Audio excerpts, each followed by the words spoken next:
My name is Lisa Jeffries. I am 39 years old. I am married to Sean, and we have a daughter who's about to be 3, and her name is Kira. I have 2 dogs, Scout and Asha. I'd like to tell my story because I have learned a lesson in my experience, and I want to hopefully help others. I met my husband and we quickly fell in love and decided we wanted to live in the Charleston area, so we made the move to South Carolina. Starting a new life together, getting married, I went back to school, finished my degree, planning a wedding, doing all of these things which frankly distracted me, I think, from taking care of myself. And so I put off finding an Ob-Gyn locally for about almost 4 years.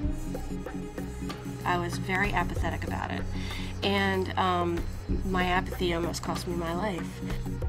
I went to my first appointment, and my doctor called me a couple days later and told me that I had abnormal cells, dysplasia is what she called it. She recommended that we go ahead and do a colposcopy, and so they took a little piece of my cervix, and they saw that there were precancerous cells. After we had the colposcopy, we had the cone biopsy. A couple days after that, I was at work, and she called me at work and she said, you know, I want to talk to you. I need you to come in and see me.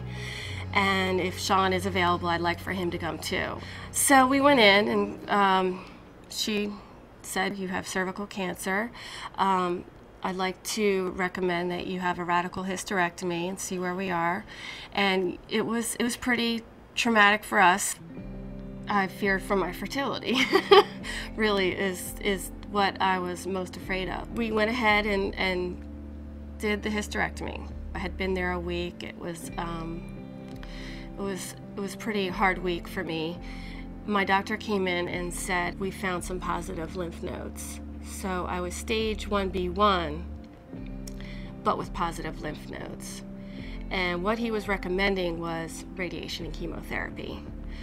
And so with that, he said, I know how you feel about, if you have radiation, your ovaries will be damaged. You will not be able to have children. I was dumb. Everything was a blur to me. It was just like, I need to get well. I mean, and at first I was focusing on having a baby, but then that didn't matter as much as me wanting to live. No. I'm very lucky. I have a great support system. My husband, sorry. This is where I get emotional. Almost 3 years ago, we had decided right away we would adopt. I mean, there was no doubt in either one of our minds that we would do that. Kira was born September 11th, 2007, and we met her when she was 1 day old. She's just amazing. She's an amazing little girl, and she's beautiful and wonderful and sweet and loving. We couldn't imagine life without her. Yeah! That's a big girl. I beat myself up for a very long time. I really did, and I thought, well, let me make it up to myself by helping others and getting the message out that how important it is to get your exams. Take care of yourself, take responsibility for your own health, which I didn't do. And I'm hoping that others learn from my lesson that there's no excuse, that they really don't have an excuse not to go. I am living proof of that.